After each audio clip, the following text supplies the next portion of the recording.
اچھا نور کا، تو ہے عین نور، تیرا سب گھرانہ نور کا، چاند چھپ جاتا جدھر انگلی اٹھاتے مہد میں، کیا ہی چلتا تھا اشاروں پر کھلونا نور کا، کاف کے سو ہاتھ رہن یا ابرو آنکھیں عین سواد، کاف کھایا عین سواد کا ہے چہرہ نور کا، نور کی سرکار سے پایا دوشانہ نور کا، او مبارک تم کو ذوالنورین جوڑا نور کا، اے رضا یہ احمد نوری کا فیض نور ہے، ہو گئی میری غزل برکت قصیدہ نور کا۔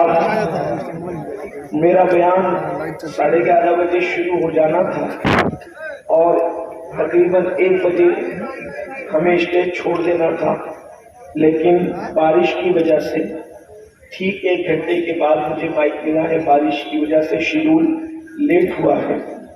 میری گزارش ہے کہ ہم کتنا ہی کوشش کریں وقت پہ ہمیں یہاں سے نکلنا پڑے گا، کیونکہ ہمیں آگے ایئرپورٹ پر ٹائم پر پہنچ کر کے اگلی فلائٹ پکڑنی ہے۔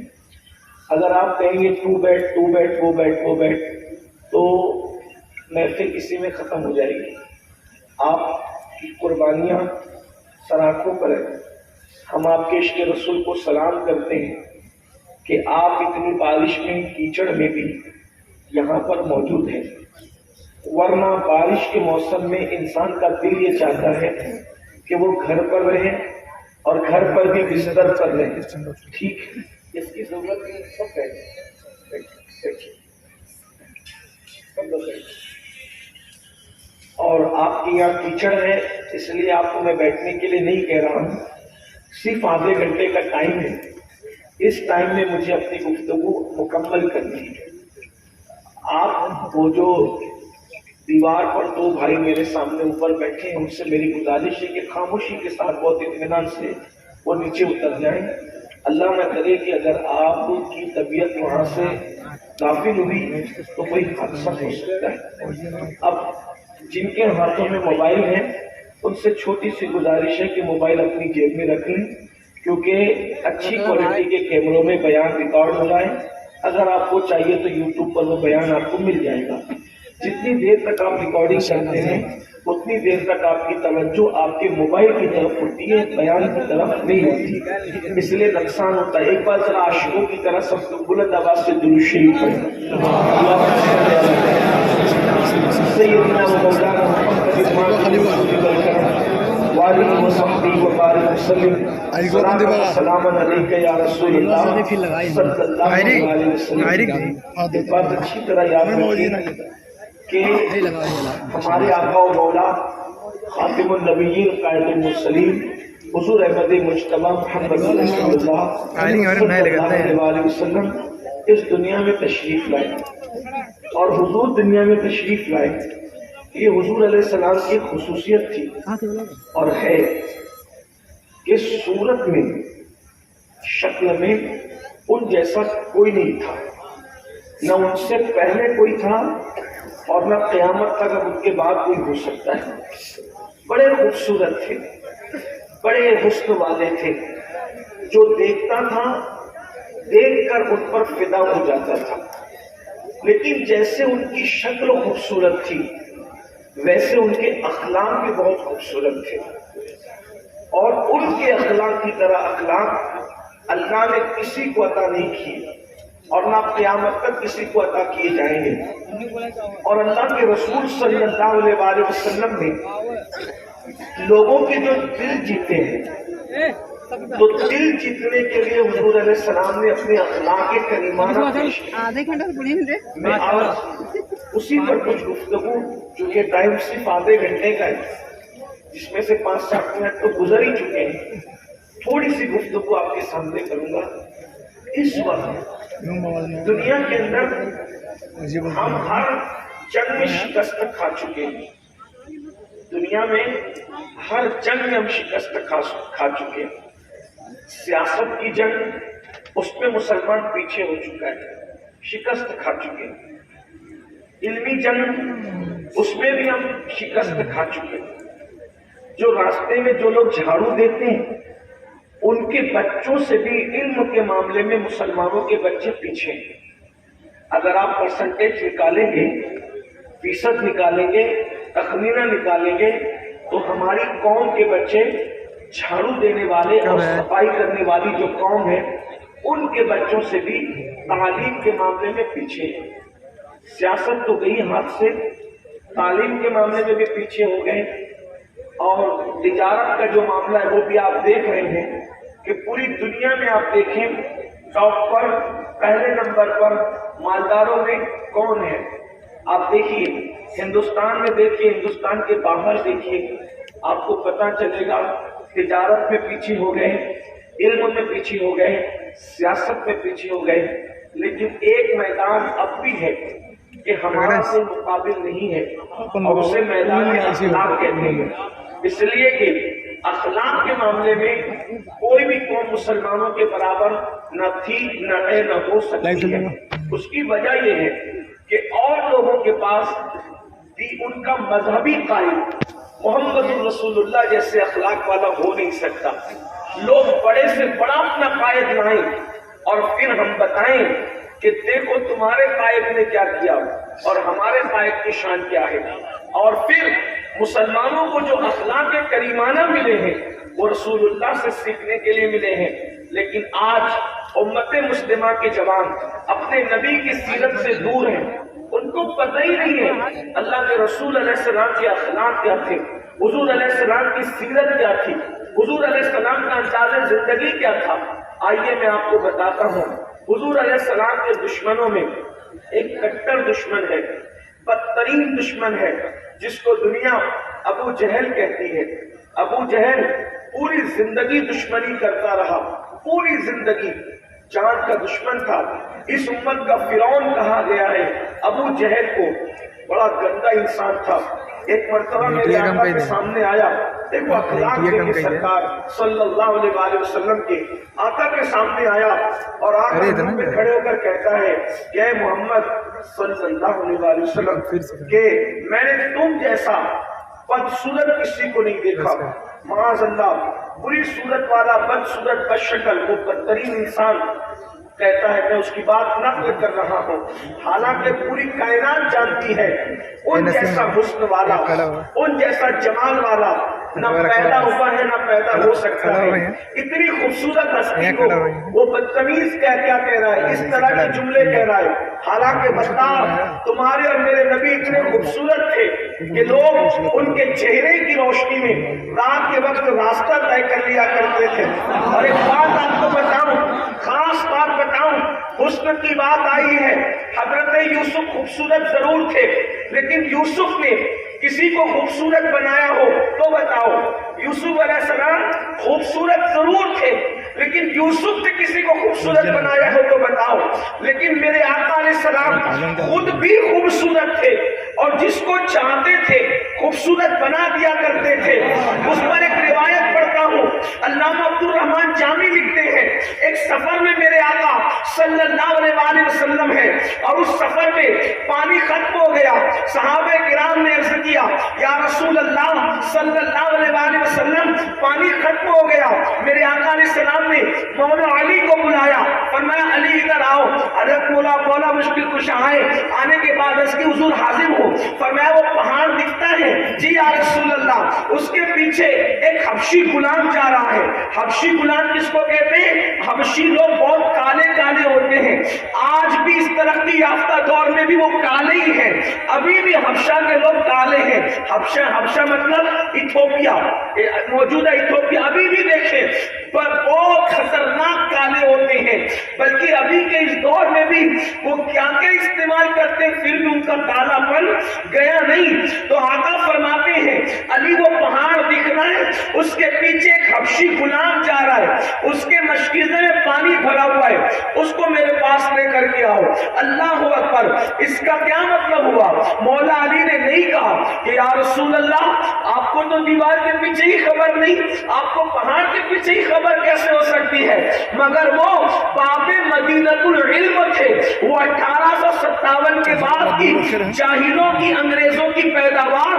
اللہ اکبر، اللہ اللہ. یہ عقیدہ وہ لوگ تو رکھ سکتے ہیں کہ دیوار کے پیچھے ہی خبر نہیں، لیکن باب مدینۃ العلم کا ایسا عقیدہ نہیں ہو سکتا تھا۔ مولا کائنات چپ چاپ ہے، دیکھا حبشی غلام تھا، اس کو کہا چلو ہمارے آقا بلا رہے، اس نے کہا میرا آقا بڑا ظالم ہے، اگر تاخیر ہوئی تو مجھے مارے گا۔ کہا میں کچھ نہیں جانتا، میرے آقا نے بلایا ہے تمہیں چلنا پڑے گا۔ اس نے جب سنا مولا مشکل کشا کا اسلام تو وہ چاپ چل پڑا، حضور کو دیکھا، دیکھنے کے بعد غلام غلام ہوتے ہیں، پڑھے لکھے بھی نہیں ہوتے تھے، علم بھی نہیں ہوتا تھا، ان کو سوائے اپنے سوکھتے اور کچھ نظر نہیں آتا تھا۔ اس نے میرے آقا علیہ السلام کو دیکھا، حضور کا حسن جمال دیکھا، دیکھنے کے بعد آقا نے فرمایا پانی کٹورے میں ڈالو۔ اس نے کہا میں لیٹ ہو چکا ہوں، میرا آقا مجھے مارے گا، فرمایا نہیں مارے گا، پانی ڈال۔ اس نے کٹورے میں پانی ڈالا، آقا علیہ السلام نے اپنا ہاتھ رکھا، ہاتھ رکھنے کے بعد صحابہ سے کہا پانی نکالتے جاؤ۔ صحابہ پانی نکالتے رہے، مشکلہ بھرتے رہے، کسی نے پیا، کسی نے وضو کیا، کسی نے جو ہے جانوروں کو پلایا، کسی نے مشکلہ بھرا۔ وہ یہ منظر دیکھتا رہا، ایک کٹورے میں پانی اپنے مشکلے سے میں نے ڈالا اور اتنا پانی اس میں سے نکل رہا ہے کہ لوگ پی بھی رہے ہیں، لوگ وضو بھی کر رہے ہیں، لوگ جانوروں کو بھی پلا رہے ہیں، لوگ اونٹوں کو بھی پلا رہے ہیں۔ اور اونٹ جب پانی پیتا ہے آپ علماء سے پوچھیں، ورنہ آپ خود جا کر کے نیٹ میں تحقیق کریں، اونٹ پانی پیتا ہے تو پیاس بھر نہیں پیتا، بلکہ اونٹ پانی پیتا ہے تو پانی کو جو ہے اسٹور بھی کرتا ہے۔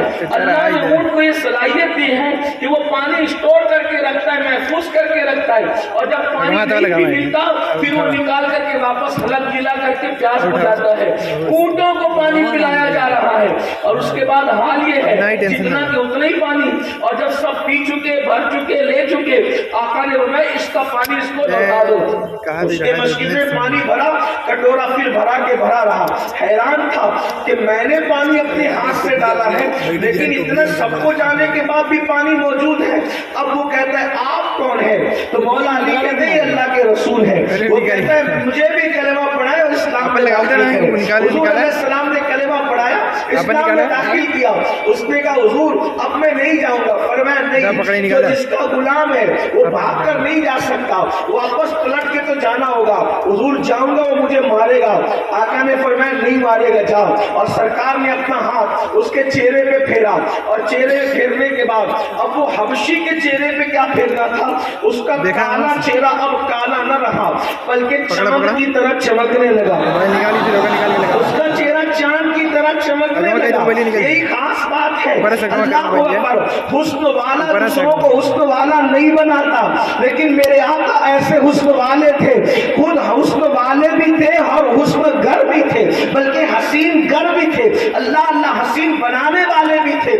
المختصر یہ کہ وہ لوٹا، لوٹنے کے بعد اب اس کا مالک پوچھتا ہے تو کون ہے؟ میں تو آپ کا غلام ہوں، میرا غلام تو اتنا خوبصورت کوئی تھا ہی نہیں جس کا چہرہ یوں چمکے۔ کہا نہیں آپ ہی کا غلام ہوں۔ جاتے وقت گھر کی ساری نشانیاں اور راز کی باتیں بتائی۔ کہا تیرا چہرہ تو کالا تھا، تیرا منہ کیسے چمک گیا؟ تو کہا نور والے سے ملا تو میں بھی نور والا ہو گیا، نور والے سے ملا میں بھی نور والا ہو گیا۔ اور پھر اس نے جب ساری باتیں بتائی تو اللہ اکبر، اس کے مالک نے کہا مجھے بھی لے کر کے چل اور محمد عربی کی غلامی میں مجھے بھی داخل کر لے۔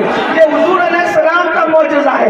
ایسی خوبصورت ہستی کو، ایسی حسین اور جمیل ہستی کو ابو جہل کیا کہہ رہا ہے معاذ اللہ، جو آپ سن چکے کہ اس نے یہ کہا کہ آپ جیسا میں نے ایسا کسی کو نہیں دیکھا۔ یہ حضور کی شان، حضور کا ظرف۔ اخلاق سیکھو مسلمان، اخلاق۔ آج ہمارے پاس اخلاق رسول کی وہ چیز نہیں ہے جو ہمارے پاس ہونا چاہیے۔ ابو جہل بدبخت کہتا ہے آپ جیسا بدصورت معاذ اللہ میں نے کسی کو نہیں دیکھا۔ حضور فرماتے تو نے سچ کہا، آقا فرماتے تو نے سچ کہا، خوشی خوشی چلا گیا۔ دیکھو دشمنوں کا یوں دل رکھتے ہیں، دشمنوں کا یوں دل رکھتے ہیں۔ صرف داڑھی رکھنا سنت نہیں ہے، گالی دینے والے کو دعا دینا یہ بھی سنت ہے، صرف ٹوپی پہننا یہ سنت نہیں ہے، اس طرح کی گستاخی کرنے والے کا دل خوش کر دینا یہ بھی سنت ہے۔ وہ بدبخت گیا اس کے بعد افضل البشر بعد الانبیاء بالتحقیق سیدنا ابو بکر صدیق میرے آقا کے عاشق زار یار غار صدیق اکبر آئے. وہ محفل میں نہیں تھے, اس وقت نہیں تھے جب وہ بکواس کر گیا.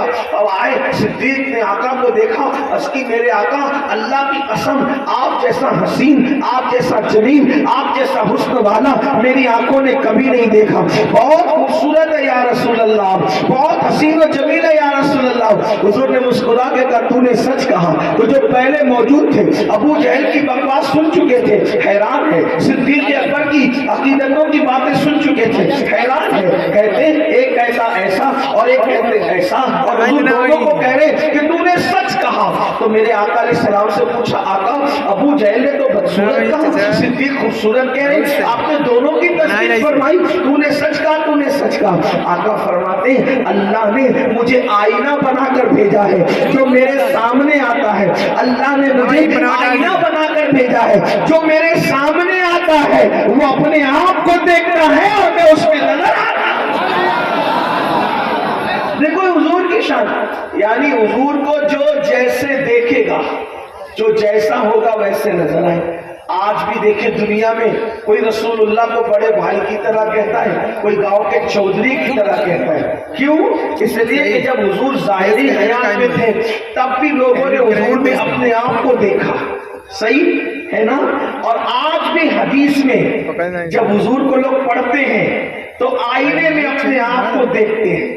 تو جو ایسے چودھری اور چودراہٹ کے دھن میں ہیں ان کو وہی منظر نظر آتے ہیں, لیکن جو عشق کے اندر وہ نظر ہے وہ تو یہ کہتا ہے کہ سرور کہوں کہ مالک و مولا کہوں تجھے, باغ خلیل کا گل زیبا کہوں تجھے, ہلما نصیب ہوں تجھے امید کے کہوں, جانے مراد کانے تمنا کہوں تجھے. اللہ نے تیرے جسم منور کی تابش اے جانے جا میں جانے تجلا کہوں تجھے. صبح وطن پہ شام غریباں کو تو شرف بے کس نواز کے سو والا کہوں تجھے. مجرم ہوں اپنی افو کا ساما کروں شاہ, بے کس نواز مجرم ہوں اپنی افو کا ساما کروں شاہ, یعنی شفیع روز جزا کا کہوں تجھے. اور تیرے توسط اے بے تناہی سے ہے بری, حیران ہوں حیران ہوں حیران ہوں میرے شاہ, میں کیا کیا کہوں تجھے. کہنے کی سب کچھ ان کے سنا خاں کی خاموشی چپ ہو رہا یہ کہہ کے میں کیا کیا کہوں تجھے. لیکن خزانے